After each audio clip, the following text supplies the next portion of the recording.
bonsoir, mesdames, messieurs. Nous sommes le petit reste. Je dois enregistrer pour plusieurs personnes ce soir. Malheureusement, ils ne pouvaient pas être là, ni en virtuel, ni en présentiel. Ils seront là plus tard. Alors, ce soir, bonsoir, monsieur Hervieux. Salut, Jean-Philippe. Alors, ce soir, une petite histoire que je vais vous raconter, après avoir mis les choses en scène, une histoire de la morale.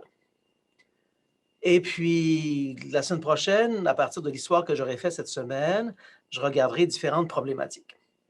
Alors, je vais essayer de commencer une introduction qui ne sera pas trop longue, puis après ça, je parcours l'histoire des Grecs jusqu'où je pourrais me rendre jusqu'à en 1 heure. Alors, ce qui est intéressant et intriguant, c'est qu'on n'a jamais autant demandé de morale ou d'éthique dans la société que maintenant qu'on ne sait plus trop ce que c'est. On a un indice de ça. Lorsque les gens disent, ah, vous savez, la morale puis l'éthique, c'est pas pareil. Bien de valeur, mais c'est la même chose. Un, c'est un mot grec, puis l'autre, c'est le mot latin. Alors, et les deux mots en grec, en latin, ethos ou mores en latin, c'est les mœurs, la façon de vivre. Donc, le moral, l'éthique va avoir à faire avec la façon dont on vit. Okay. On n'a jamais demandé autant de morale qu'à un moment où les repères, les principes, les procédures qui étaient déjà mises en place sont en train de s'avérer inadéquats. Pas nécessairement qu'ils sont faux, mais inadéquats à nos problèmes. On demande de l'éthique au moment même où, j'en parlais dans un autre des néos récemment, la différence entre le fait et la norme, ou le fait et la valeur, on ne sait plus trop ce que c'est. Je vous renvoyais la dernière fois à Dogville pour la disparition de cette distinction-là entre les deux. J'y reviendrai plus tard. Alors, on demande de la morale au moment où, de fait, au niveau vécu, on ne veut pas trop parler de normes, de principes, de valeurs, enfin, pas au sens ancien. On veut de la morale au moment même où, pour toutes sortes de raisons qu'on explorera tranquillement pas vite, la rationalité pratique, son caractère universel, semble faire défaut de toutes sortes de manières, ou bien, lorsqu'on essaie d'utiliser la rationalité qu'on a, ben, ça mène à toutes sortes de problèmes extrêmement complexes. On a, en provenance de différents groupes depuis plusieurs années, une demande de morale qui se limite, dans le fond, à la justice. La morale, désormais, l'éthique, c'est rendre justice. Tout le reste est ramené à ça et tout le reste se fond dans la question de la justice. La complexité des rapports qu'il pourrait y avoir avec ça, on reviendra là-dessus. On demande de la justice, et beaucoup de justice, à toutes sortes de niveaux, sur toutes sortes de nouveaux objets, au moment même où on n'a plus vraiment confiance dans les institutions qui pourraient rendre la justice. Au moment même où l'horizon, le futur qui était pris en compte par la question de la justice est disparu, et puis que ce qui était aussi présent en lien avec la justice jusqu'à récemment, appelons ça l'amour pour faire vite, au cœur d'un régime d'interaction, c'est devenu problématique. En même temps qu'on a une très, très, très forte demande d'éthique, de morale, de procédure, de principe pour nous rendre justice, au nom de ma liberté, de normes, de valeurs, de procédures universelles, dépersonnalisées, qui dépasserait puis demanderait de subsumer ce qui m'a été fait, ce que j'ai subi, ce que d'autres gens dont je suis solidaire ont subi ou souffert. Dans bien des milieux, on demande de l'éthique et le critère de l'éthique, c'est la souffrance. Ma souffrance. On va déployer ça au fur et à mesure de la conférence. On demande de l'éthique puis de la morale, puis des gens vont dire on est perdu. Hier, je parlais avec quelqu'un qui se plaignait pendant une demi-heure de ce que il n'y a plus de morale, puis on ne peut plus en trouver, puis il n'y en a nulle part. Puis je lui disais, ben, si on regarde comme faux, il y a une demande, mais il y a plein d'endroits où on fait des expériences. On explore des sentiers, pas des avenues encore, là, mais vraiment des sentiers de forêt, là, pas très bien dégagés, mais on explore ça. Toute la question de la démocratie délibérative. C'est un champ fort intéressant où il y a de la morale qui se met en place puis qui se cherche.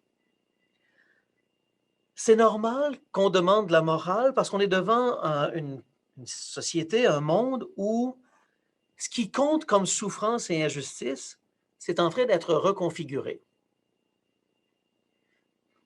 Prendre un cas extrême, par exemple, les relations de travail ou ce qu'on appelle désormais du harcèlement sur le milieu de travail, qu'il soit sexuel, psychologique ou autre, pendant longtemps, ce n'était pas vécu comme des souffrances ou des injustices. C'était que ce que vous voulez, c'est une bande de mâles avec qui je suis pogné à travailler, ben, il va avoir ça. Et puis on passe à travers, comme dirait la reine Victoria à sa fille le soir de son mariage, pose-toi pas de questions, ferme-toi les yeux, puis pense à l'Angleterre. Puis ça va aller, puis tout va être correct. Ben, lorsqu'il y a des nouvelles sources d'injustice, des nouvelles choses qu'on découvre, ben, on n'a pas nécessairement les instruments pour rendre justice à ça. Un autre problème que j'aborderai assez rapidement ce soir, c'est qu'on est en train de changer la notion de la souveraineté des États. Vous allez me dire que ça a à voir avec la morale, c'est du politique. Ben, une bonne partie des questions de justice et d'autres éléments de la morale ont été pensés depuis le 17e siècle en fonction de la souveraineté de l'État.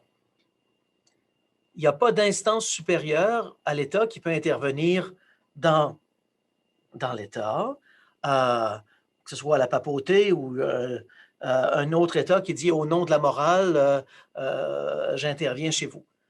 On en est revenu, puis ça se débat beaucoup. Par exemple, au 16e siècle, on a mis en place, en bonne partie, les dominicains de Salamanque, avec l'idée on peut intervenir dans un autre pays s'il y a des gens qui sont victimisés systématiquement et qu'on peut faire quelque chose pour mettre fin à ça. Donc, c'est ce qu'on appelle le droit d'intervention, que certains ont appelé le droit d'ingérence. Ça vous dit déjà comment on change. Si j'interviens en faveur de quelqu'un, on parle du point de vue de la victime. Si on parle en termes d'ingérence, on parle du point de vue de l'autorité qui systémiquement abuse de quelqu'un ou d'un groupe et que tu viens t'ingérer dans son monde, ça ne va pas. Alors, voyez, on a changé les perspectives. Alors ça, c'est en train de changer et il y a des discussions fort intéressantes là-dessus. Autre chose qui est en train de se mettre en place et qu'on rediscute, c'est qu'est-ce que c'est que l'humain? Vous allez me dire, c'est le philosophe là, qui parle? Ben non. Toutes les questions de morale liées à la fin de vie, au début de vie ou au milieu de vie, ça se pose autour de qu'est-ce que c'est que l'humain qui agit? Et lorsqu'on est plus sûr de qu'est-ce que c'est qu'un humain, on ne sera pas sûr de ce que c'est qu'agir. Et puis, ça va soulever toutes sortes de nouvelles questions auxquelles il n'y a peut-être pas déjà de réponses toutes faites ou des instruments tout donnés. Puis le dernier point que je veux souligner en lien avec ce qui cherche, c'est tout ce qui tourne autour de la technologie. La technologie, telle qu'elle est rendue, il y a toujours eu de la technologie, je veux dire. Technet, c'est un instrument, un organon. Il y en avait, à un moment donné, c'est des esclaves. Maintenant, j'ai des robots qui se promènent pour nettoyer mon plancher. Pas chez moi, là, mais j'ai vu ça dans une annonce la semaine passée, tard la nuit. Je me suis dit, tiens. Mais ce qui m'intéresse, c'est que ces technologies-là posent des questions éthiques sur qu'est-ce que c'est que l'humain, mais qu'est-ce que c'est que l'acte humain, etc. On y reviendra. Alors, à cause de toutes ces plaintes, disons, il n'y a plus d'éthique, on a perdu nos repères, on ne sait plus trop quoi faire. Donc, on a des plaintes d'un côté. On a des choses qui cherchent d'un autre. Puis, il y a des gens qui se réjouissent que ce qui était avant, c'est plus bon pantoute. Okay? Dans cette situation très affective, je me dis, faisons un petit tour d'histoire pas en 80 jours, mais en 60 minutes. 60 minutes d'histoire de la morale pour voir que ce qu'on a cru qui était fondamental, ce qu'on a pensé être nécessaire pour qu'il y ait de l'éthique et de la morale, peut-être que ça n'a pas toujours été.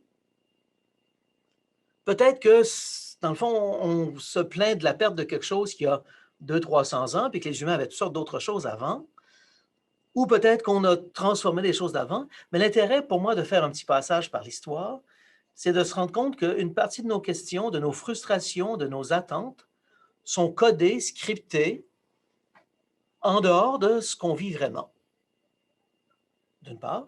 Mais en même temps, comment ce qui s'est fait avant peut peut-être nous aider à repointer vers des aspects de notre vie, de notre existence, de notre action, qui, ben, ma foi, pourraient peut-être mériter d'être visités aujourd'hui. Alors, sans plus tarder, je me plonge dans l'histoire. Je veux signaler au début qu'il y a toute une série d'éléments récurrents. C'est comme si j'avais des curseurs, puis je vais les déplacer. Il y a toujours quelqu'un.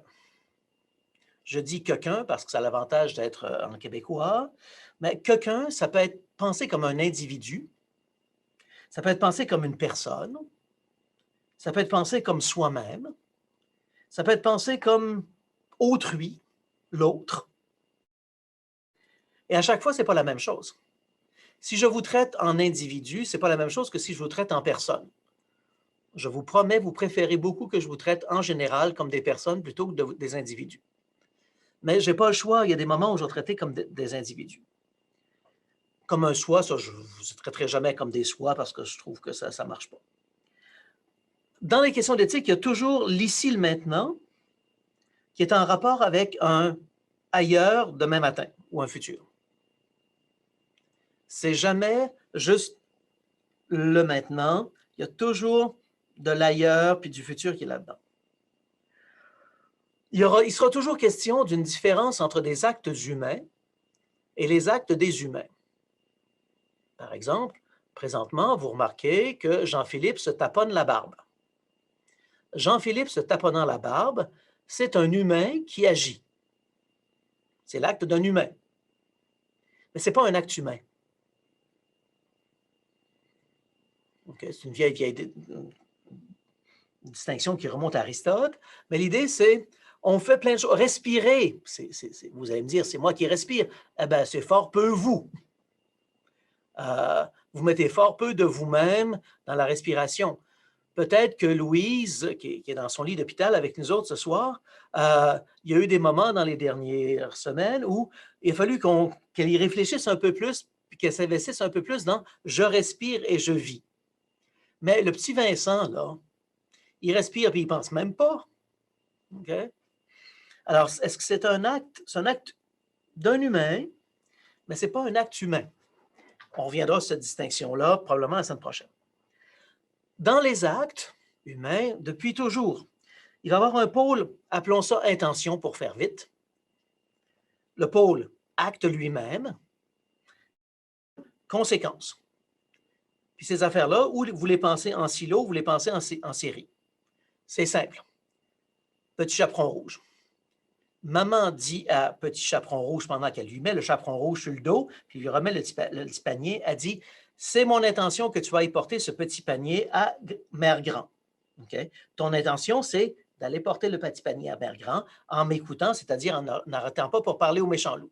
L'acte, c'est le petit chaperon rouge qui, avec son petit panier, se promène dans la forêt et désobéit. Il parle à Johnny Depp, qui est le gros méchant loup, c'est fort connu, au moins dans Into the Woods.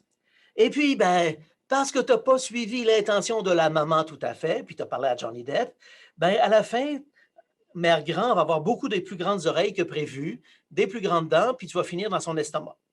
Dieu soit loué pour la version Walt Disney, t'en ressors. Mais vous remarquerez que lorsque vous sortez de la version Walt Disney, tu sors quand même très propre des intestins d'un loup. Ben, ça, c'est l'histoire. Okay? Mais c'est pour dire, il y a l'intention, l'acte, puis les conséquences. Il y aura de différentes manières, mais ce n'est jamais exactement la même chose, la question de l'involontaire puis du volontaire. La violence. des motivations, des influences, des déterminations. Il va y avoir toujours quelqu'un qui va dire, ben, il y a de la volonté, du libre arbitre, de l'autonomie, des droits, de la liberté, puis en grec, il disait boulésis. Mais autonomie, liberté, libre arbitre, boulésis, c'est pas la même affaire. C'est toujours un être humain qui est en train de penser à ce qu'il va faire, mais c'est pas vu de la même perspective, ça pose pas les mêmes questions, et je préférerais beaucoup avoir boulésis avec moi et un peu de libre arbitre que la liberté des modernes. On reviendra là-dessus. Il y a toujours de ça. Puis, donc, il y a un individu ici maintenant qui pose des actes. Puis, en éthique, il y a toujours, mais là, toujours, ou du mal, ou des malaises, ou des malheurs, ou de la souffrance, ou de la douleur. Puis tout ça, c'est pas pareil. OK? Les douleurs que j'ai causées à ma mère lors de ma naissance, c'était pas un malheur. Elle a souffert probablement. Je n'ai jamais demandé de me décrire les choses. Mais elle a sûrement souffert un peu. Ben, ce n'est pas un malaise, c'est pas mal, mais elle a souffert en maudit. Okay? Donc, séparer ces choses-là, puis les lier de différentes manières, au fil des 25 derniers siècles, ça a beaucoup bougé. Et puis, en lien avec ça, faire du mal ou des choses comme ça, ça ne s'est pas toujours de la même manière. Si vous pensez faire le mal, enfin, pensez-y pas là, mais faire le pense, si vous pensez ça comme je vise, j'ai l'arc et puis les flèches, je vise la cible, puis je manque le but. C'est une des images fondamentales chez les Grecs, comme dans l'Ancien Testament, pour parler d'un acte mal fait, un mauvais acte. Ce n'est pas la même chose de passer à côté de la cible que de désobéir, parce qu'on peut penser un problème éthique lié à la désobéissance plutôt qu'à manquer le but. Ce n'est pas la même chose que de se détourner d'un but. OK? Pensez-y comme il faut. Si j'essaie de sacrer une claque à Jean-Philippe, je vais prendre Jean-Philippe parce que je sais qu'il va tolérer que je fasse ça avec lui. Alors, mais que je manque le but, j'y manque la face. OK? Ce n'est pas la même chose que si je me détourne de lui, plutôt que de lui adresser la parole et lui être reconnaissant. Ce n'est pas le même mal.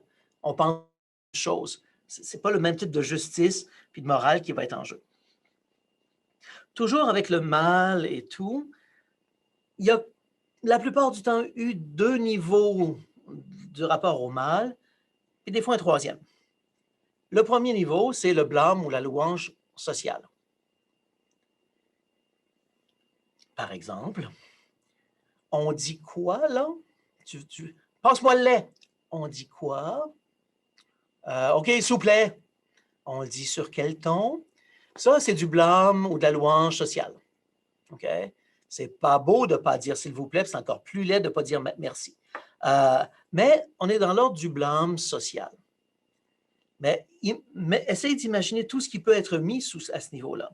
Puis, il y a le mal proprement éthique, la malice. J'ai voulu, après longue méditation, en y prenant un plaisir fort, faire mal à Mathieu. Il ne peut pas toujours être Jean-Philippe ni Vincent. Il faut que Mathieu y goûte aussi.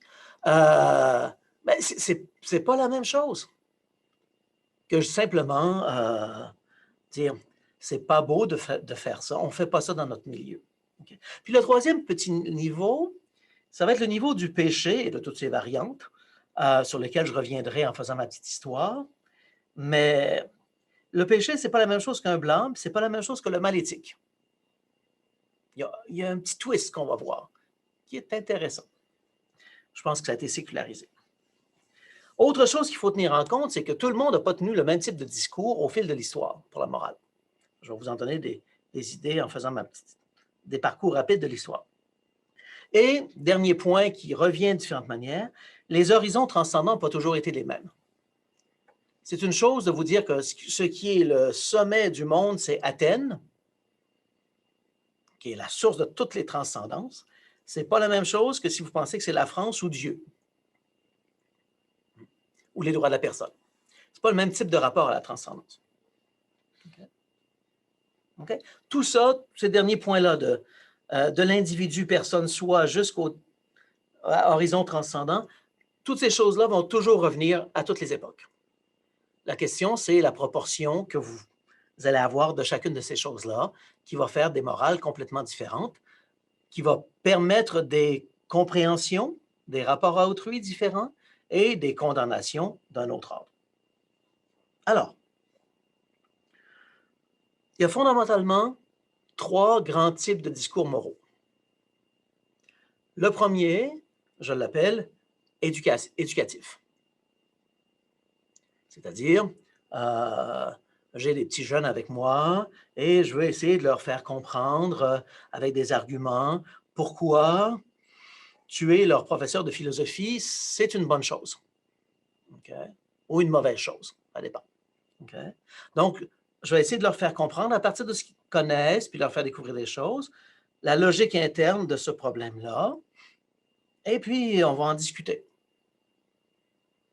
Donc, le type morale éducatrice. Deuxième type, c'est ce que j'appelle la morale parénétique, parce que je parle grec, puis ça paraît bien dans un salon. Alors, parénétique, je vous l'écris dans le chat. Ça n'a rien à voir avec d'éthique. Parénétique, ça a à voir avec l'exhortation. Okay? C'est la morale du coach. La morale d'un bon prédicateur, là. Un bon pasteur qui dit « T'es capable, ah ouais, tu fais bien ça, c'est correct, c'est ça qu'il faut faire, puis vas-y, on réessaie, tu vas l'avoir mieux encore. » Donc, on donne des valeurs, on donne de la confiance à quelqu'un, on aide la personne à agir, mais on est là comme coach, pas comme éducateur. Troisième niveau, c'est le niveau théorique. C'est le niveau sérieux. C'est le niveau un peu coupé de la réalité, où on essaie de fonder les principes, de penser les limites de tel type d'argumentation et tout, indépendamment de l'impact et de la valeur pédagogique, et indépendamment de l'impact parénétique. OK, go, go, go, t'es capable. OK, ça va? 3 types. 3 types de discours qui ne s'adressent pas au même monde. OK? Si je suis prof, j'ai une classe, 7-8 étudiants, c'est beaucoup en philo, là. Alors, j'ai une classe, puis je leur parle, puis on discute, puis on argumente. Et ils sont là parce qu'ils ont choisi le cours. Puis ils découvrent la chose, puis ils feront bien ce qu'ils voudront après.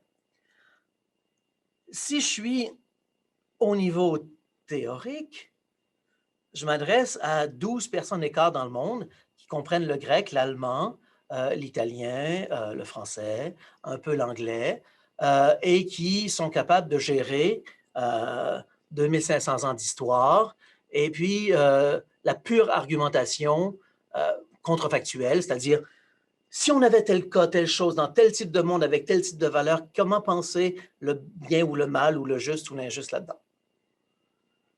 OK? Ce n'est pas le même type de public. Le public de coach, c'est le public de la société, c'est le public d'un groupe ecclésial, c'est le public d'une équipe que vous avez qui doit poser tel type de geste, puis vous les réconforter que ce qu'ils vont faire, c'est bien. Donc, vous ne parlez pas de la même manière, vous n'aurez pas le même type d'argument, et vous n'aurez pas les mêmes personnes devant vous en général. C'est sûr que les personnes peuvent se déplacer, mais il faut penser ces types de discours-là comme étant différents.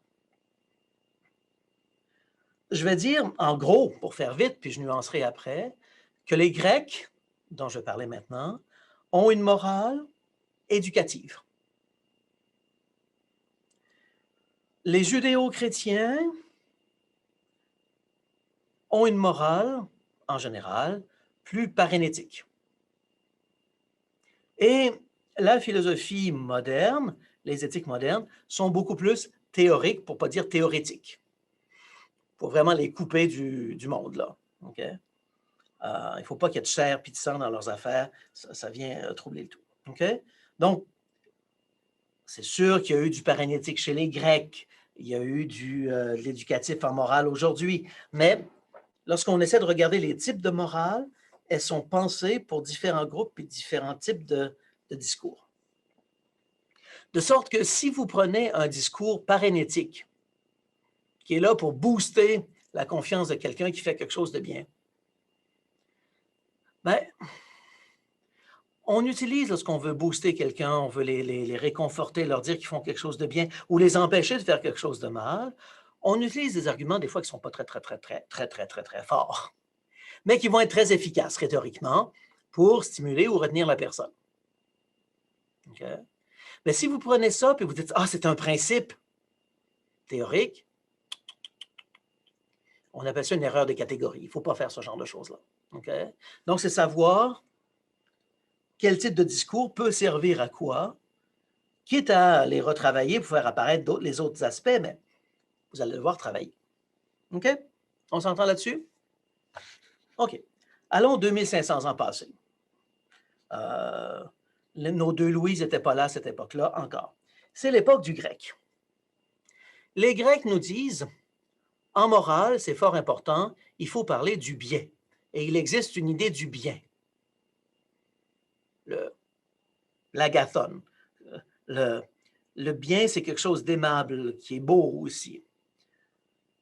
Platon va dire, si vous voulez être éthique, vous devez savoir, vous devez avoir accès à l'idée du bien.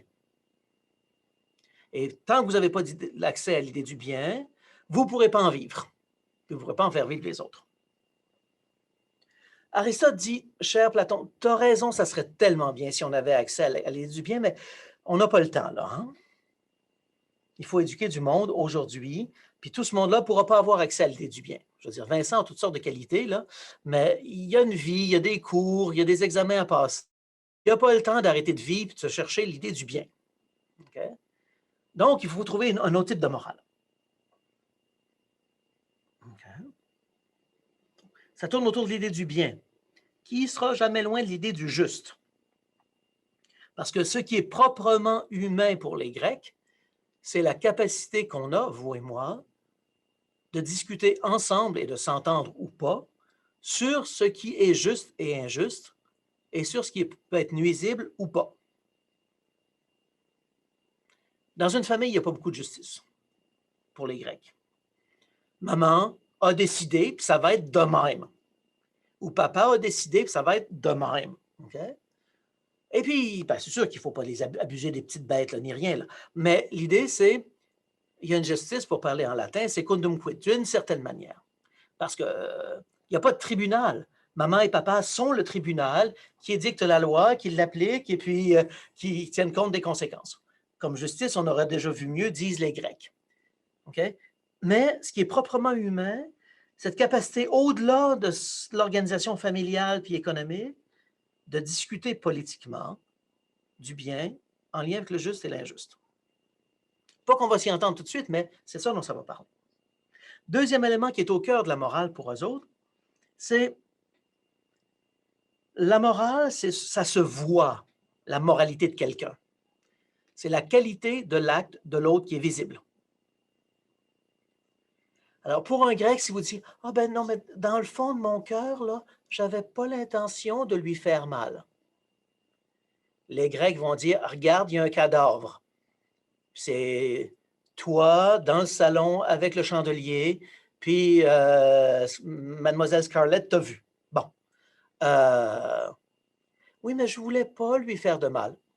On s'en contrefout, il est mort, puis c'est toi qui l'as tué. Bon, c'est réglé. Vous n'aimerez peut-être pas ça, mais bon, c'était la visibilité de l'acte, OK? Et la reconnaissance sociale à Athènes ou à Sparte de ça c'est bien ou ça c'est mal. OK? Deuxième point. Troisième point, la morale, c'est quelque chose dans lequel on entre un peu et on devient bon, un peu comme au sport, en pratiquant ou en musique. Ma mère, mon père ont été une patience d'ange avec moi. Ils ont tout fait pour favoriser que je pratique. Puis j'ai pratiqué beaucoup mon violon. Mais qu'est-ce que vous voulez? J'ai jamais vraiment, je suis jamais vraiment parvenu à grand-chose, okay, pour le dire gentiment. Bon, ça faisait plus écorcher les oreilles, mais bon. Mais c'était beaucoup mieux à la fin qu'au début, je vous promets. Mais devenir bon dans la façon d'être juste envers autrui, devenir bon dans la façon d'être magnanime, c'était à force de faire des actes. Puis on avait besoin d'être entraîné pour ça. Puis pour le faire comme il faut, on avait besoin de comprendre ce qu'on faisait. Ça va s'appeler exis en grec, qu'on traduit malheureusement par vertu ou habitude. L'idée, c'est à force de faire la chose, puis de réfléchir critiquement sur comment on l'a fait, comment on a compris la chose, on va le faire mieux éventuellement. Au cœur de tout ça, ce qu'on cherche, c'est, je vais le dire en grec, l'eudémonia. L'eudémonia, oui, c'est ça. L'eudémonia, c'est ce qu'on traduit un peu rapidement par le bonheur. Mais le bonheur au sens où je suis pleinement actualisé. Mes capacités sont utilisées au mieux par moi et pour la société. Et ça, c'est le fun. Une fois qu'on a bien pratiqué et qu'on est bon dans l'affaire. Parce que pendant les pratiques, des fois, vous savez, même si vous avez fait vos étirements, les muscles peuvent être un peu plus rouillés. Okay? Ben, moralement, c'est la même chose.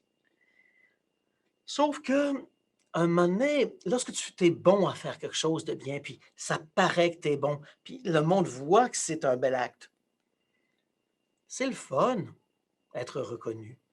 C'est le fun avoir du fun à poser un acte comme il faut.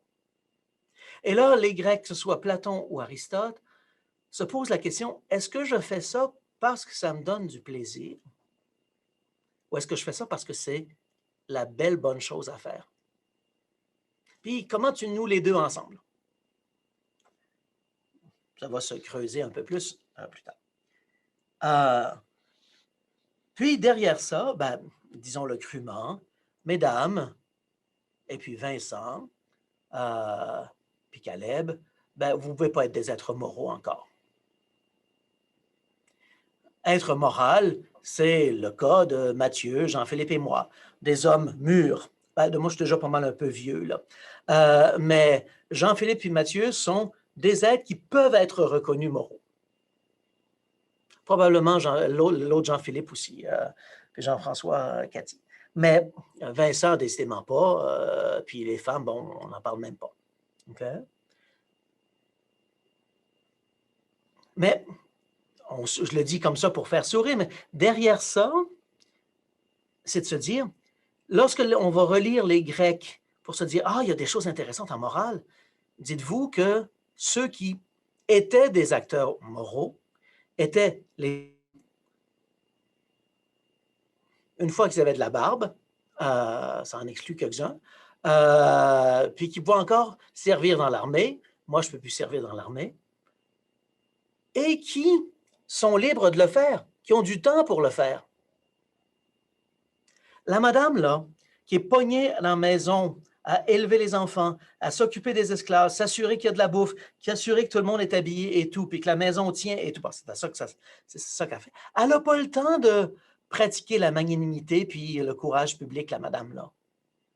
Alors, ce qui m'intéresse, c'est de dire, lorsqu'on relit ça aujourd'hui, parce que nous, on pense que tout le monde doit être un agent moral, même Caleb et Vincent, ben, si tu n'as pas le même temps pour pratiquer, si tu n'as pas les conditions socio-économiques pour le faire, peux-tu être moral? Grosse question qui va revenir au 19e siècle. Alors, c'est tout ce que j'avais à dire pour les Grecs pour le moment. Passons à l'Ancien puis au Nouveau Testament. Donc, ça, c'est une longue période, là. Je ne sais pas qu'est-ce que vous connaissez en Ancien Testament. Bien, les plus vieilles affaires, c'est comme 600, 700 ans avant notre ère. Puis, les derniers textes, c'est les années 90 de notre ère. Alors, c'est une grosse période historique. Mais en gros, il y a des choses qui n'ont pas bougé.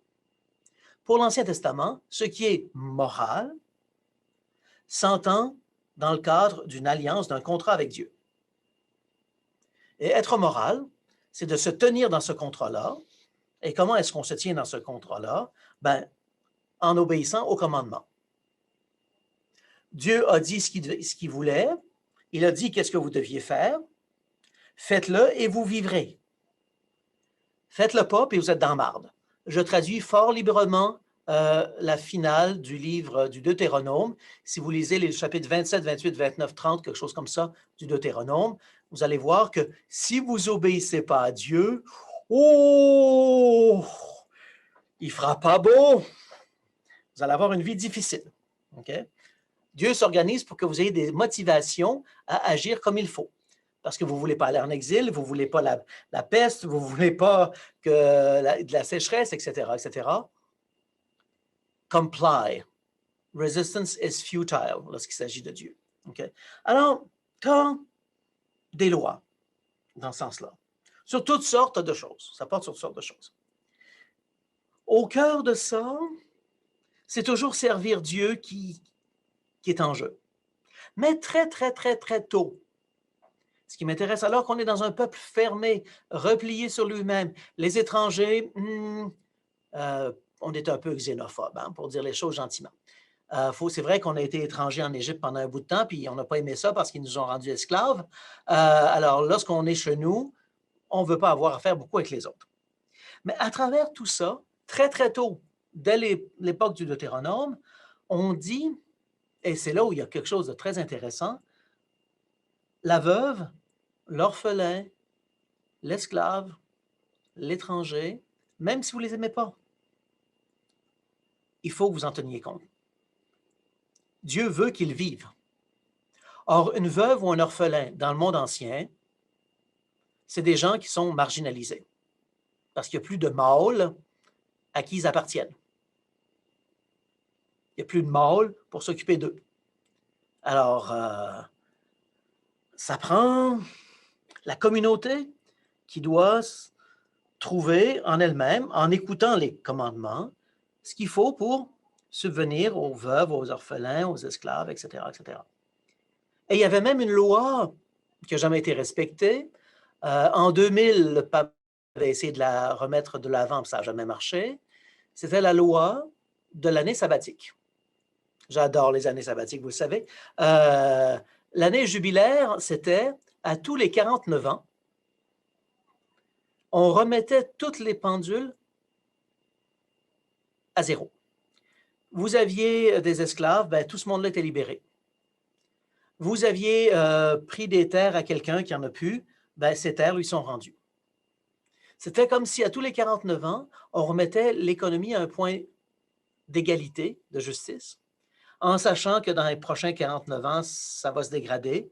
Mais on peut espérer que dans 49 ans plus tard, ça n'a jamais été pratiqué à ce qu'on sache. Mais ce qui m'intéresse, c'est qu'ils ont pensé ça. Et pour vous dire à quel point c'est contre-intuitif et qu'il y a quelque chose de révolutionnaire là-dedans, lorsqu'en 2000, Jean-Paul II, à l'occasion du jubilé de l'an 2000, a proposé aux pays riches de faire disparaître d'un trait de crayon les dettes des pays qu'on appelait en voie de développement à l'époque, des pays émergents et tout.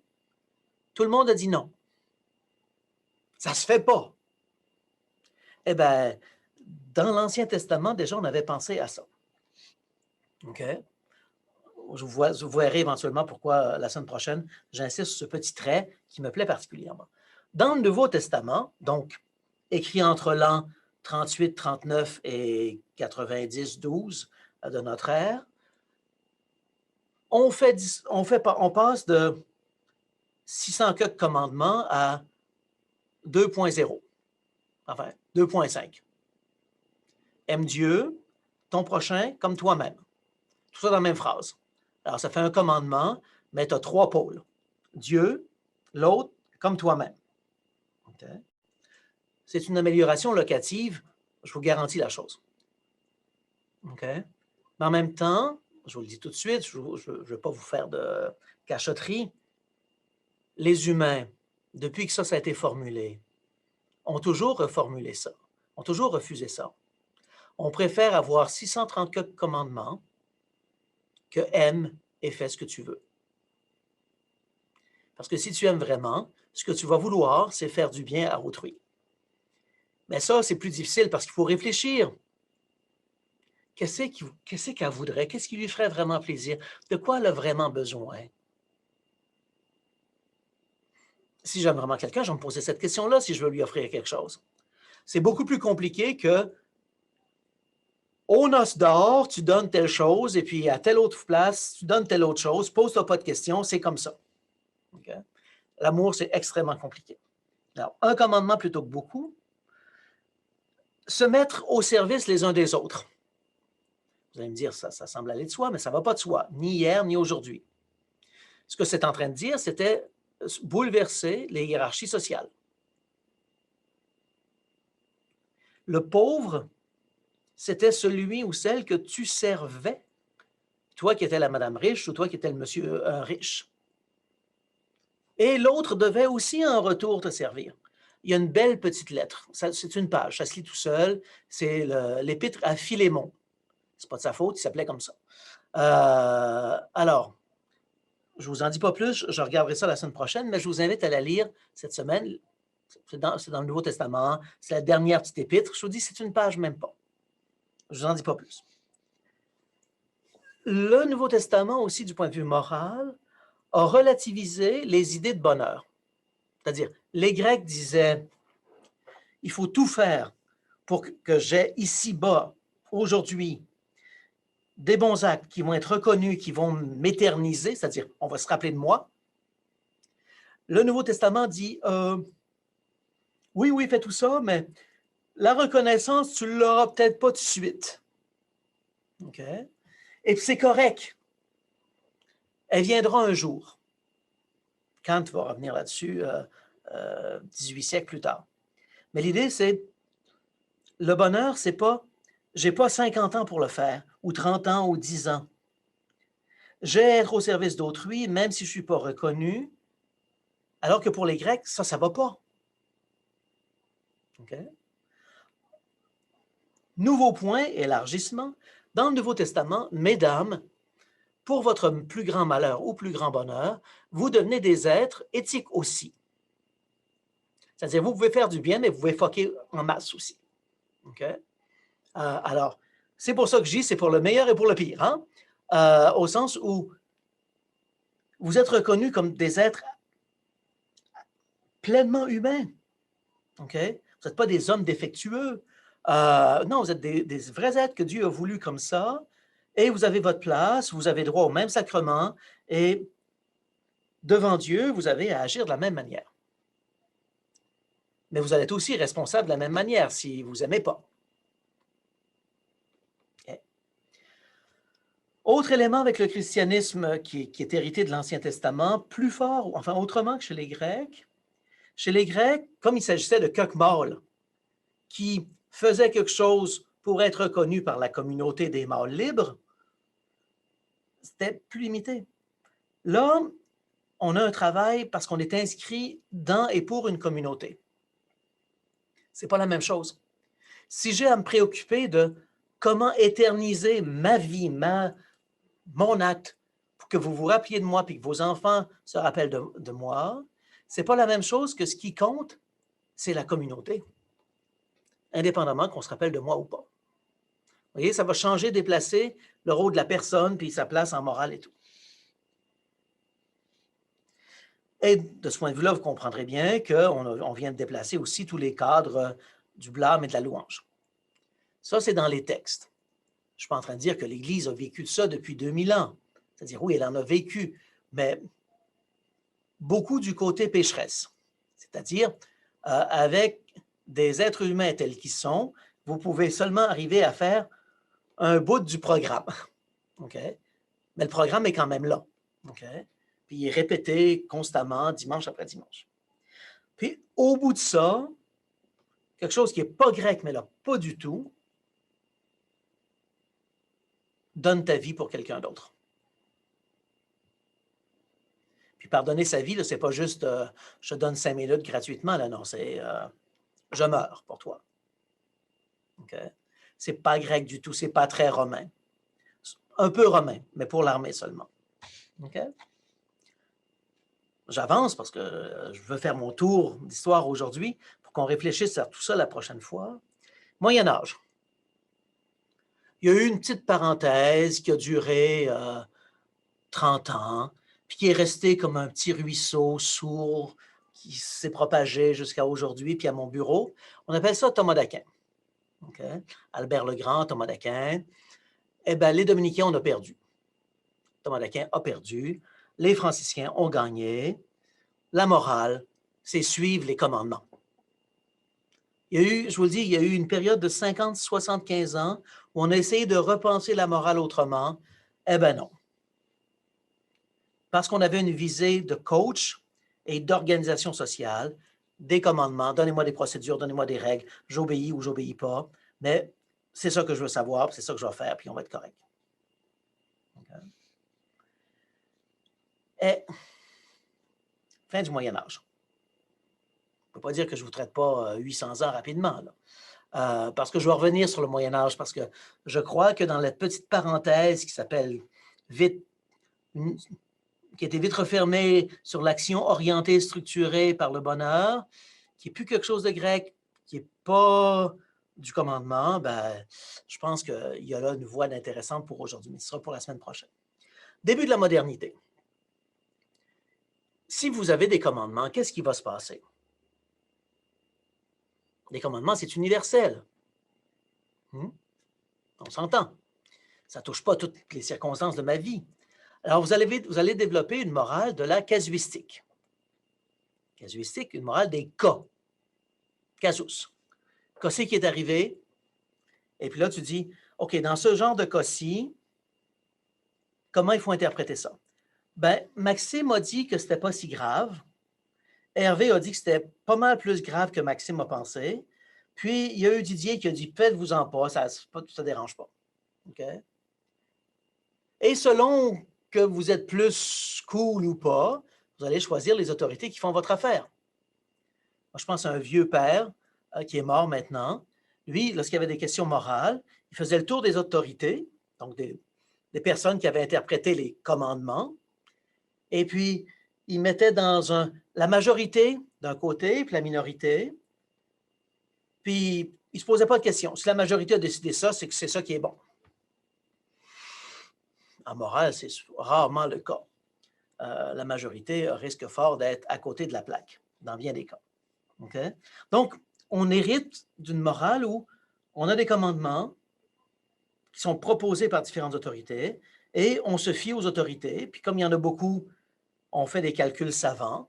Si vous voulez vous amuser là-dessus puis voir à quoi ça mène, je vous invite à lire une ou l'autre des provinciales de Pascal. Pascal, auteur du 17e siècle, janséniste un peu, ou enfin jansénissant, a écrit contre la casuistique jésuite. Il montre comment tu peux faire en sorte que ta mère soit tuée, puis que ça ne sera pas immoral. Parce qu'il y a des autorités qui ont dit telle chose dans tel cas, etc. Puis tu fais un calcul de probabilité, et puis à la fin, mieux vaut que ta mère meure que toi, tu perdes la face devant ton frère. La casuistique, ça va loin. Bon, Pascal n'est peut-être pas tout à fait honnête avec les jésuites, mais il vous donne le ton. Comme je vous dis, lisez les premières 2-3 pages, ça suffit.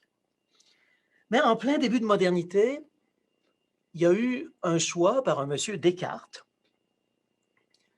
pour dire qu'au cœur de la morale, on devait avoir la générosité. La générosité, c'est pas voulez-vous un bonbon? Non, la générosité ici, c'est je vous dote, je vous offre. Je vous regarde aller là et je prends pour acquis. Je vous offre ma reconnaissance de ce que vous êtes capable librement et volontairement de faire une bonne action parce que vous avez une bonne volonté. C'est très généreux dans bien des cas, je vous garantis. Ce n'est pas aussi facile que ça en a l'air. Hein? Doter quelqu'un qui vous a abusé ou qui vous a trompé plusieurs fois de la capacité d'être bon, puis de vouloir parler avec cette personne-là comme ça ne va pas de soi. On est encore en train d'essayer de trouver qu'est-ce qui se passe avec cette éthique de la générosité, dont je dirai un mot la semaine prochaine aussi, plus sur les contenus que sur l'histoire. Puis il y a eu deux autres ouvertures, si vous voulez, au début de la modernité. Il y a l'ouverture Spinoza.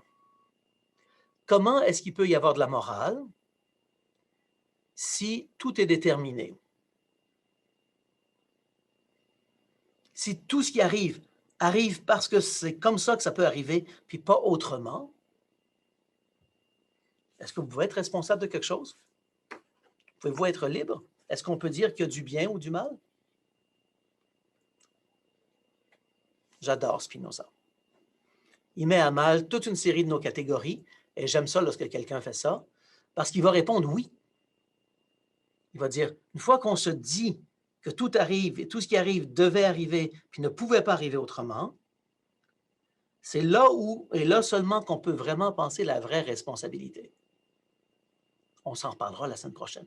Là, je fais juste de vous donner des petites choses comme ça.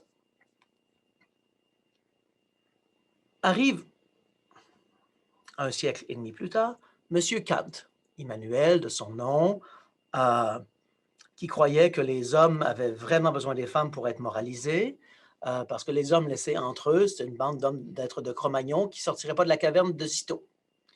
Grâce aux femmes qui savent tromper les hommes en leur faisant croire X pour qu'ils fassent quelque chose de bien. Si tu fais ça, je vais faire le gâteau que tu veux. C'est une possibilité, là. Mais derrière ça, encore là, vous voyez qu'il ne se pose pas la question, est-ce que les femmes font leur devoir? Mais il dit, sans les femmes qui peuvent manipuler les hommes resteraient des gros êtres primitifs qui fonctionnent juste de l'ordre « moi Tarzan, toi Jane, puis moi j'ai le gros bâton ». Okay? Alors, du point de vue moral, les hommes, pour Kant, on n'était pas très, très développés sans les femmes. Mais grâce aux femmes, on était capable de penser, et c'est là qu'on change complètement de catégorie, non plus faire ce qui est bon parce que c'est bon, non plus m'inscrire dans un acte parce que je l'ai choisi délibérément parce que c'est un bon acte et puis que ça va faire du bien, non pas obéir à un commandement, mais faire ce qui est dû, universellement, et le faire parce que je m'en donne à moi-même la loi. Ça ne m'est pas commandé par Dieu, par la société ou autre chose. J'y ai réfléchi, et ça, c'est un acte qui est un devoir universel, et je suis à moi-même, de manière autonome, c'est ça que ça veut dire, l'autonomie, celui ou celle qui se dicte, qui se commande de faire quelque chose. Ici, maintenant. C'est plus compliqué que ça en a l'air. Et l'autre test qu'il met avec ça, c'est lorsque vous voulez savoir si vous êtes en train de faire quelque chose de moral ou de pas, posez-vous la question suivante. Est-ce que je suis en train d'utiliser quelqu'un comme un outil ou est-ce que je traite cette personne-là comme une fin en elle-même? La journée où je traite quelqu'un en outil, je suis en train d'abuser, je suis immoral. La journée où je trouve comment situer quelqu'un d'autre comme une fin de mon action, puis comme une fin en soi, qui n'est pas quelque chose qu'on utilise.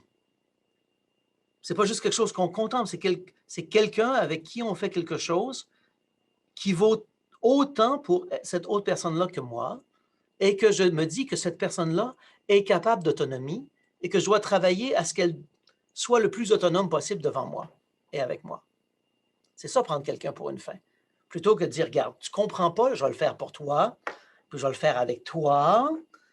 Il y a des profs comme ça qui vous traitent comme des instruments. Parce que ça va beaucoup plus vite faire quelque chose.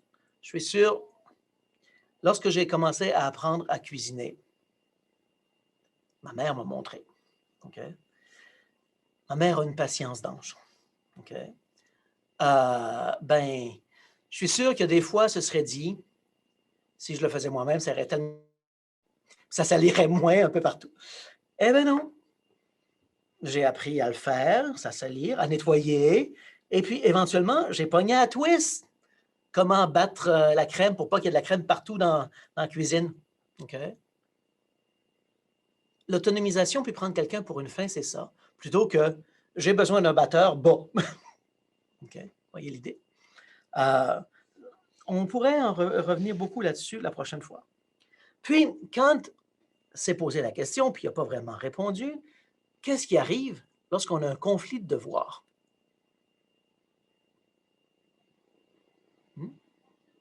Comment je choisis quel devoir? Dans le fond, les néo-kantiens sont tombés dans la casuistique parce que c'était la seule chose qu'on pouvait faire. Alors, on est rendu fin 18e siècle, on tourne ça rapidement. L'utilitarisme arrive. L'utilitarisme, c'est quelque chose de très moderne, de très, très bien fait. C'est le calcul des plaisirs, des intérêts ou des bénéfices. Alors, ou bien vous le pensez de manière extrêmement individualiste, comment mon action morale, une bonne action, c'est l'action qui va augmenter mon plaisir, mes bénéfices, puis qui va satisfaire mes intérêts. Puis une action mauvaise, c'est ce qui va nuire à ça. Ou vous avez la version plus sociale et puis plus altruiste ou charitable, de dire il faut augmenter la somme totale des plaisirs, des bénéfices et des intérêts dans la société.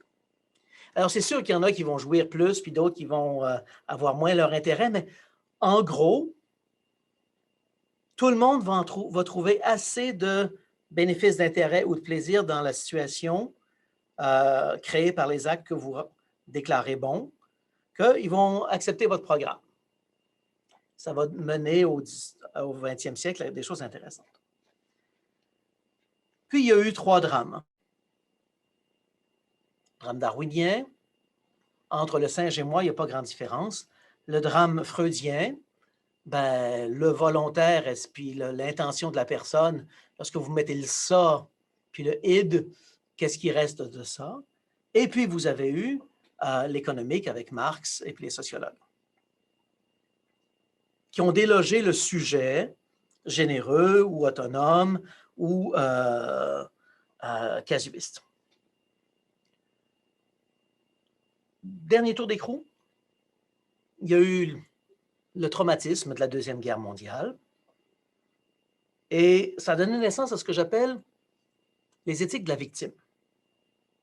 Le premier grand auteur là-dedans, qu'il faut lire encore aujourd'hui à fond, c'est Lévinas. C'est-à-dire, devant autrui, je suis déjà toujours accusé de l'avoir instrumentalisé, de l'avoir brutalisé ou de ne pas l'avoir respecté. Okay. Autrui, le visage d'autrui, autrui qui m'apparaît, c'est mon absolu. C'est l'apparition d'autrui qui dicte la moralité. Derrida va radicaliser ça encore plus. Il va dire tout autre et tout autre. Donc, pas juste Alexandrina qui m'apparaît que je dois respecter parce que un visage, c'est fragile, c'est vulnérable et c'est cette vulnérabilité-là qui a déjà été victimisée ou que je pourrais victimiser qui doit me retenir et faire choisir les gestes qu'il faut. Mais ça peut être aussi, si on dit que tout autre est tout autre, ça peut être mon chien, ça peut être un groupe comme tel, ça peut être l'environnement, etc., etc. Ça donne lieu à des éthiques de ce point de vue-là. Alors, on est arrivé à aujourd'hui. On a fait le tour. Vous voyez, pendant que je racontais l'histoire, les sujets ont changé, je n'ai pas parlé de la même chose, parce que l'approche de la morale a bougé beaucoup. Okay? Alors, je vais arrêter là pour ma petite histoire ce soir. Et ce que je vous propose, là, c'est vous pourrez me poser des questions là, pour clarifier des choses parce que c'est quand même 45 heures ou plus de cours que j'ai fait en moins d'1 heure. Mais la prochaine fois, ce que je vais faire, j'ai une série de fils rouges liés aux points que je vous disais qui étaient récurrents, que je vais reprendre la semaine prochaine pour nouer les uns sur les autres, pour voir des enjeux plus en fonction d'aujourd'hui.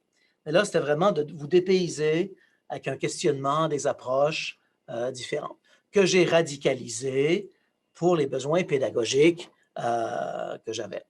Et si j'avais eu à être votre coach, je les aurais radicalisés probablement encore un peu plus pour que ça soit plus choc.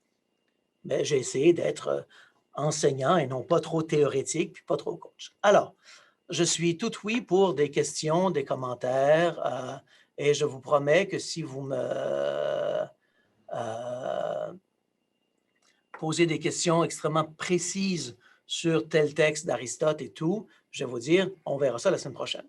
Alors, j'ai déjà une question qui m'est apparue dans le chat. Quel est le lien entre la pensée morale de Spinoza et la croyance de certains courants protestants en la prédestination?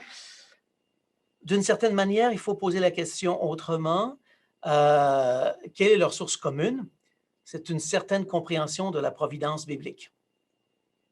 Spinoza était juif, excommunié de la synagogue, mais était juif, et son idée de Dieu comme toute puissance qui fait arriver ce que la toute puissance fait arriver, c'est ça qui est derrière une partie de la prédestination, surtout calviniste, parce qu'on parle de double prédestination à ce moment-là. Alors, le rapport est à chercher dans une certaine lecture médiévale de la Torah. Donc, les racines sont moins protestantes, plutôt juives. Est-ce que ça répond en partie à ta question? Oui, merci Maxime. OK. D'autres questions, commentaires? Ça fait beaucoup là, à mâcher dans une même...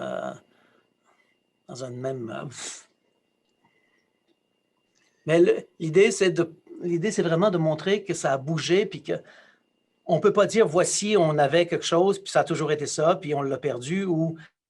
ben non, les choses ont changé, les préoccupations ont changé et tout. Monsieur Hervieux. Oui, ben, il y a une question parce que tu l'as comme frôlé quand tu parlais d'Aristote tantôt. C'est que j'ai du tact, c'est pour ça. Je ne fais que frôler les choses. Mais tu as comme évité de loin, ben pas de loin et de près à la fois, là, la notion d'art. Oui. Bon, je vais continuer à l'éviter, pensons à une question. Non, ayons un peu plus de tact. Pour les Grecs, pour Platon, la morale était avant tout une science. Okay. On pouvait arriver à des propositions universelles, positives, sur ce qu'était le bien et sur ce qui devait être fait compte tenu de cette idée du bien. Aristote, qui pensait justement beaucoup plus, pour ça que j'ai pris l'idée d'apprendre, de répéter le violon, puis d'apprendre à courir et tout, pour lui, la morale était beaucoup plus de l'ordre de, tel qu'il l'a bâti dans l'Éthique Nicomaque, beaucoup plus de l'ordre de la techné, c'est-à-dire ce qu'on traduit un peu rapidement de l'art. Puis, c'est pas vraiment de l'art comme l'art avec un grand A ou ce que Clémence aurait appelé les arts artistiques. Non, c'est une capacité de bien faire quelque chose. Okay? La seule différence entre la techné, l'art du cordonnier, puis l'art, entre guillemets, moral, c'est que le cordonnier, le cuir va toujours réagir de la même manière à tel coup. Mais les humains, l'art qui est la morale, c'est un art particulier parce que, au contraire, il va s'agir à chaque fois prudemment, de manière sophrosunée, de manière avec prudence, sagesse, d'adapter, d'ajuster ce qui doit être fait. Okay? De ce point de vue-là, l'art moral, c'est, prenons la différence entre quelqu'un qui applique la loi parce que c'est la loi ou qui joue du piano comme si tout était métronomique, tac, tac, tac, tac, tac et tout. Okay? Puis vous avez Martha Argerich ou Ivo Pogorelich après. C'est les mêmes notes, c'est la même pièce. Ils jouent toutes les notes, sauf que ça bouge imperceptiblement, puis chaque note va être touchée de manière différente. Okay? Puis 3 mois plus tard ou 6 ans plus tard, lorsqu'ils vont jouer la même pièce, bien, sur un autre piano, devant un autre milieu, après avoir vécu d'autres choses, bien, ils n'interpréteront pas la même manière. Ça va être aussi la chose à faire. Okay? Donc, l'art d'Aristote, ce n'est pas la capacité de répéter, de faire toujours des mêmes belles chaises, okay? Qui soit la même chaise. Ça, tu n'as pas besoin de faire de morale pour ça. C'est de trouver à chaque fois, compte tenu des circonstances, de qui est là, de quand, comment, pourquoi, etc., arriver à trouver ce qui va être l'acte juste. Ce qui est extrêmement angoissant si tu n'as pas confiance en toi. Okay? Et on comprend que dis-moi quoi faire, puis je vais le faire, c'est tellement plus libérateur, Mhm. tellement plus infantilisant. Alors, c'est là où est l'art. Euh, Autre point où j'aurais pu en faire mention, puis j'ai frôlé là aussi, c'est là ce que j'ai dit kalos kagatos, c'est pour les Grecs, il y a une élégance au bel acte. Il y a une beauté. Il y a une... Ça se montre que c'est bien fait. Derrière ça, il y avait l'idée que l'acte mauvais, ben, tu ne le fais pas en public. Tu ne le montres pas. Et tout. Donc, tu veux montrer quelque chose qui, dans le fond, montre les capacités humaines à leur meilleur. Et c'est ça qui est le beau. Mais j'évite de parler comme ça aujourd'hui parce que depuis le 18e siècle, tu pourras suivre mon cours de philo de l'art qui est les lundis soirs. On a développé une toute autre idée du beau qui vient comme court-circuiter tout ça et puis j'évite parce que il y a de ce temps-ci, il y a des gens qui veulent remettre le beau en morale, là. Ils veulent remettre le beau partout, puis moi, je résiste. Ben, je n'amenais pas de notion esthétique. Ou je Non, n'ai non, pas. mais c'est ça. Mais avec l'art aujourd'hui, on parle en termes d'esthétique. Puis on comprend l'art selon un régime esthétique et ça vient, à mon avis, troubler ce qui était en jeu dans la question de l'art techné chez les Grecs. Oui, mais tu peux l'avoir dans la parénétique aussi, là, un peu Oui, plus on pourrait tard. l'avoir là aussi. Euh, Euh, mais ça va rentrer non pas dans l'éthique, mais dans la rhétorique. dans la rhétorique, effectivement, c'est ça. OK. Alors, Madame Lemay, je vois votre petite main bleue. Oui, ben en fait, c'est surtout une curiosité parce que les choses ont beaucoup changé à travers les époques que vous nous avez présentées, mais est-ce qu'il y a quand même un fil conducteur qui n'a pas changé à travers le temps par rapport à ce que l'être humain est? Parce que j'ai l'impression que ben, il y en avait un petit peu pour tous les goûts. Il y avait différentes facettes qui étaient présentées. Donc, je veux juste savoir si... La semaine prochaine, je vais essayer de tirer quel fil rouge. Je vous laisse macérer dans votre jus cette semaine pour trouver des fils rouges. Mais le seul fil rouge qui, pour moi, est fondamental, c'est qu'à chaque époque, il a fallu faire des choix et les humains ont rarement eu peur de se poser la question de qu'est-ce qui serait la bonne chose à faire. OK? Malgré toutes sortes de contraintes, de drames, d'occasions de faire disparaître la question revient, s'articule, puis finit toujours par avoir un gars, une femme, arrive avec une suggestion intéressante. Alors ça, pour moi, c'est déjà en soi un fil rouge. On n'est pas arrivé à faire disparaître le questionnement éthique. Et ça, pour moi, c'est, je dirais, la gloire des humains. Mais est-ce que juste avec cet argument-là, on pourrait dire avec assez de justesse peut-être que l'être humain est fondamentalement bon? L'être humain, moi, j'ai toujours qu'il est fondamentalement bon. C'est juste Moi que aussi, mais il y a beaucoup de gens qui sont opposés. Bon, oui, je suis en train de préparer le néo qui s'en vient là, sur Rousseau, sur le discours sur les fondements de l'inégalité. Ben, Rousseau se bat pour dire que les humains sont fondamentalement bons contre tout le début de la moralité, de la modernité qui dit l'humain est mauvais. Bon, je ne suis pas sûr que sa façon soit la meilleure manière de parler. Je crois que l'humain a tout ce qu'il faut pour se bonifier et contribuer à bonifier les autres, mais l'humain qui peut être très, très bon, okay, peut aussi être cruel, c'est-à-dire être pire qu'un animal vorace.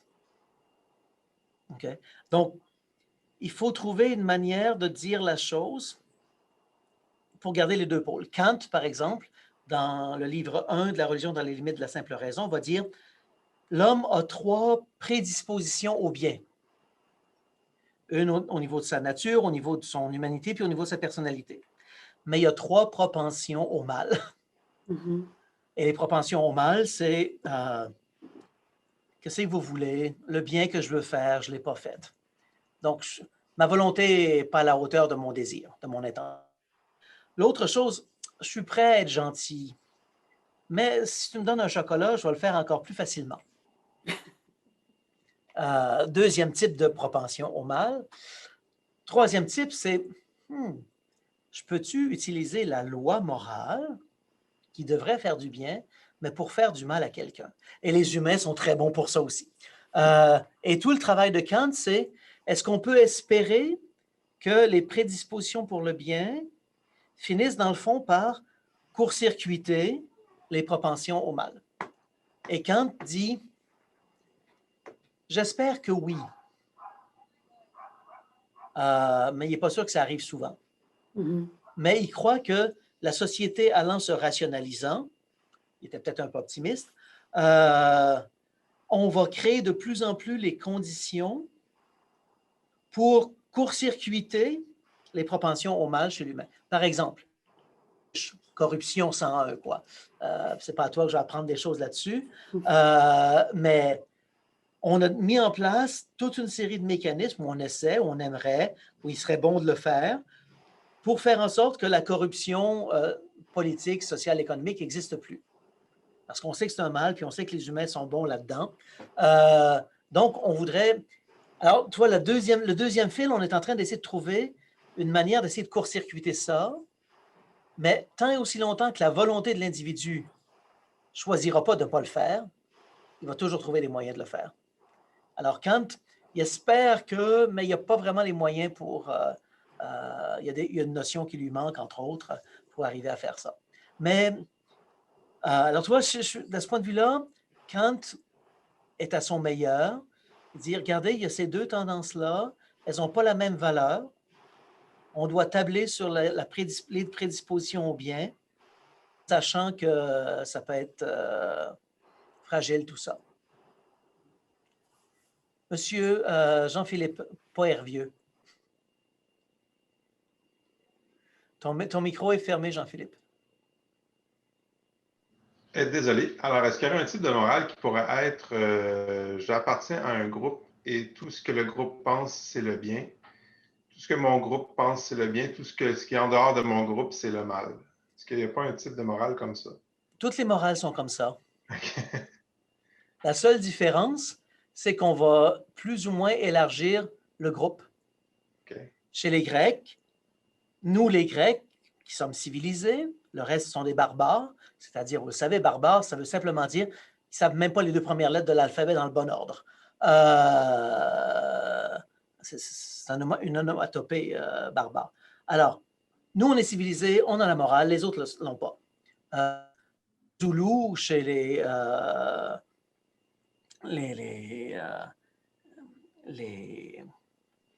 Tutsis, comme les Hutus, plus au nord, Jean-Philippe, t'es pas un homme. T'es un blanc. Un homme, c'est un Zoulou. Okay? Et ce que les Zoulous savent, leurs coutumes, leur façon de faire, c'est ça qui est bien. Puis, ben, qu'est-ce que tu veux? Toi, t'es pas un homme, tu ne pourras pas être du côté du bien. Ce que la modernité a fait grâce à l'Église, tranquillement pas vite, c'est de dire, ben, dans le fond, la morale s'applique uniformément à tous les humains. La difficulté, ça a été de reconnaître tous les humains. On peine encore sur certaines choses à reconnaître la femme, mais pensez à la querelle, la controverse de Valladolid. Est-ce que je vous ai déjà parlé de ça? Non? Controverse de Valladolid, sont un débat qui a eu lieu à Valladolid, une cour intellectuelle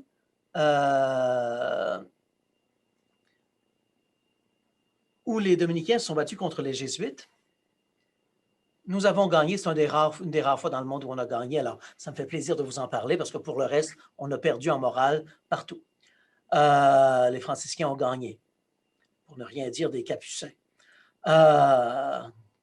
Mais la question c'était, les êtres à plumes qui ont deux pattes, qu'on trouve au Mexique, sont des êtres humains. Donc, les Incas, les Aztèques et tout, les Indiens du Chiapas et tout, sont des êtres humains. Et les Jésuites votaient non.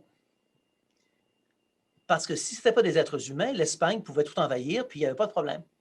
Si, comme le disaient les dominicains de Salamanque avec Las Casas et puis Victoria, ce sont des êtres humains, les êtres humains, des droits individuels, mais il y a aussi des droits sociopolitiques. S'ils sont là, s'ils sont organisés, tu ne peux pas arriver comme ça puis déclarer ça ton pays à toi, juste en mettant ton drapeau au nom de ton roi, comme a fait Jacques Cartier à Percé, là. Mais non, tu envahis des gens, puis tu brimes leurs droits, puis... alors, vous voyez, découvrir s'ils ont une âme et tout. Et ça s'est rejoué en Afrique à différents moments. Qu'est-ce qui est un homme? Gros problème. Qu'est-ce qui est une femme? Mais une fois qu'on a dit que ça s'applique à tout le monde, le groupe devient l'universalité des êtres humains. À ce moment-là, il n'y a plus d'extérieur, c'est ce qu'on pensait pendant longtemps, jusqu'à ce que, dans un livre, entre autres, qui s'appelle The Frontiers of Justice, Mme Nussbaum, Frontiers of Justice, Mme Nussbaum, après avoir dit beaucoup de belles choses sur M. Rawls, dit et les handicapés mentaux, est-ce que vous les traitez comme des... Les pays pauvres, est-ce que vous les traitez comme des communautés humaines? Puis la question des animaux. Ça pose toutes sortes de questions aux frontières. Puis, on est en train de débattre. Donc, tu vois, l'idée, c'est les groupes se sont élargis selon les différents types de morale. Et puis, mais à l'intérieur du groupe, c'était toujours ce qui est là est considéré comme bien. Premier morceau de la réponse. Deuxième morceau de la réponse, ben, si on se dit que la morale, ça n'a pas à voir à faire avec le bien en soi ou ce qui doit être fait en soi, il peut peut-être y avoir 2-3 possibilités de différents actes qui pourraient être également bons tout en étant incompossibles. On va parler de ça la semaine prochaine. Donc, le bien ou ce qui peut être fait de bien ou de juste peut peut-être être diffracté selon un spectre beaucoup plus complexe qu'on ne le pense habituellement. Ça va? Merci. Monsieur Cathy, je vois la main. Oui, tout à fait. Peut-être que c'est plus pour la semaine prochaine, mais je me demandais si vous pouviez élaborer un peu, quand vous avez parlé de l'éthique de la victime qui est apparue à partir des années 50. Dans un monde où les repères étaient en train de bouger, parce que la Shoah, ça a quand même ébranlé la confiance qu'avaient les modernes dans la rationalité. La rationalité était supposée d'aller en améliorant tout, puis en étant, c'était positif. Adorno et tout, devant ce qui se passe avec Auschwitz, puis même avant, disent, ben non, regardez, il y a quelque chose de délétère dans la raison moderne. Okay? On ne peut pas lui faire confiance aveuglément comme on a fait confiance à ça jusqu'à maintenant. Okay? Alors, tu n'as plus ça. Tu n'as plus... ce que tu vois, c'est qu'au nom et en utilisant les principes moraux de la modernité, Hitler et ses amis ont mis en place le système le plus rationnel d'extermination d'êtres humains en travaillant très fort, parce qu'il y a eu une évolution là-dedans, entre guillemets évolution, sur comment, de manière le plus efficace, moins coûteuse et tout, de faire disparaître le plus de juifs possible, malades mentaux et gays pour le même prix. Okay? Donc, sans tenir compte de la valeur des êtres humains. Or, depuis 2 siècles, on mettait la dignité humaine comme allant de soi. Et là, on se rendait compte que tout ça pouvait être bafoué. Ça prend des années avant qu'on s'en rende compte. Et puis, les gens qui font ça n'ont pas l'impression de bafouer quelque dignité que ce soit, puisque pour eux, ces êtres-là, dont on débarrasse l'humanité, on ne débarrasse pas l'humanité d'humain. Mais non, c'est de la vermine qu'on nettoie. Alors, on améliore la situation de tout le monde. Okay? Être capable de se poser la question comme ça met à mal les droits de la personne, etc., etc., etc. Okay? Même si après la Deuxième Guerre mondiale, on a refait une charte des droits en voulant réaffirmer la chose de manière encore plus forte, c'est développé à côté. Eh bien, si on regardait la dignité non pas dans les capacités, mais dans la vulnérabilité. Okay? Dans le fait que quelqu'un peut vraiment être blessé et que la capacité qu'on va regarder, ce n'est pas celle de respecter, mais c'est celle de blesser sans remords et sans problème de conscience. Et comment est-ce qu'on aborde le mal et le bien lorsqu'on l'aborde par ce biais-là? Ça va donner au point de départ, de manière extrêmement puissante, la pensée de Lévinas en 2 temps, et puis toute une série d'autres choses autour de ça. Ce qui va se passer dans les derniers 10 ans, c'est que l'idée de transcendance qui était au cœur du visage d'autrui, qui valait pour tous les autres et toutes les autres victimes, ça va devenir mon visage à moi, avec ce dont moi j'ai été victime. Et vous êtes infiniment responsable de tout ce qui m'est arrivé. Ce qui n'est pas la même chose que ce que disait Lévinas. Parce que là, il n'y a plus moyen de faire de la justice. Alors, on a moyen de faire quoi à ce moment-là? Parce que la question est réelle, la souffrance est réelle, la demande est réelle. Comment la penser? J'ai 2 ou 3 pistes, mais je n'ai pas de réponse encore là-dessus. Je travaille d'arrache-pied pour essayer de trouver des choses, mais mon petit frère m'aide beaucoup quand même. Enfin, il n'est pas si petit, puis il est mort. Thomas d'Aquin a des avenues et des sentiers très intéressants à explorer pour ça. Alors, il est déjà 9h21. Merci d'avoir été là.